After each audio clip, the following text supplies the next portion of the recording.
Continue our look at the off-season for the NHL teams. Last month, Devin and I had a look at the Toronto Maple Leafs.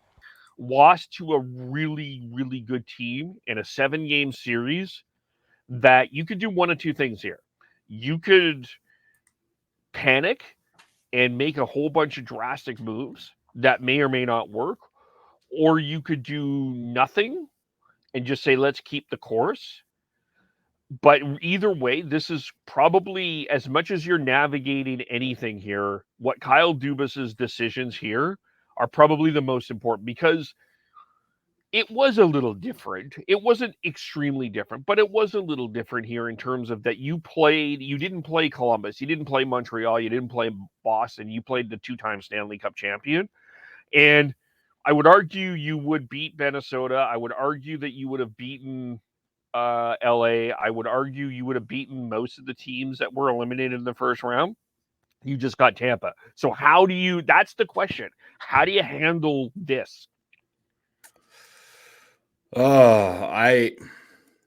You don't want to overreact. You want to make sure that every decision is calculated. I've heard a lot of storylines of, if you got to do anything, you trade John Tavares. John Tavares has a no movement clause. He's not going anywhere. And it's $11 million. Yep. That is, in this cap world, that's a hard move. You definitely have to, if he does move, you have to get his sign off on it. That's not happening. That's not happening. Then everybody was going to come back and say, okay, well, how about William Nylander? William Nylander, yeah, he shies away from physicality, and so he's not really a massive playoff performer for me.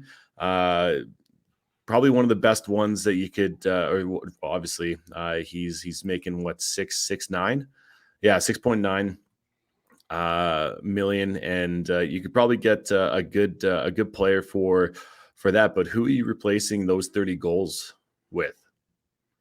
If you're going to trade somebody, you want to get somebody on the defensive side of things, I think, to shore up that defense. Going into next year, you lose Mark Giordano, Lyubushkin, and then Sandin and Liljegren are RFAs. So you have to sign those two. You got to think that they're probably going to do a bridge deal for both of those players. Sandin's probably going to get a little bit more than Liljegren, maybe a year or two more. But you only have $7.8 million in projected cap, let alone you lose Jack Campbell.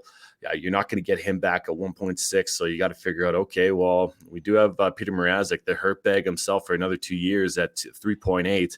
So you got to get one more goalie.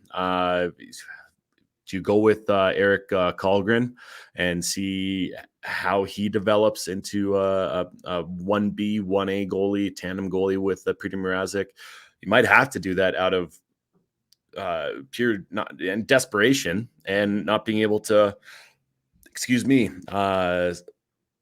not being able to sign a decent goalie more than league minimum, essentially, because you got to figure out, okay, where's your who you're placing Mark Giordano with? Is he going to stay? There's so many different avenues and streets that you have to go down to figure out what's going to happen with this. You also have Kasha and Pierre Engvall with our RFA with arbitration rights, which I don't think they're going to get that much money or much more money, essentially, if they do go to arbitration.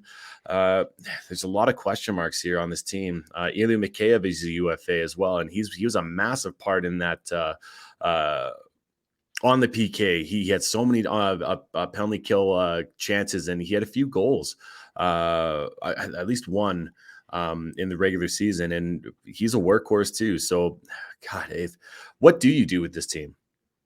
What do you think? What are the priorities for the Toronto Maple Leafs? Let us know. Follow us on Twitter at Shifts and Pucks, Facebook.com Shifts and Pucks, YouTube.com Shifts and Pucks, Twitch.com Shifts and Pucks. Subscribe wherever you get your audio, as well as on the Area 51 Sports Network.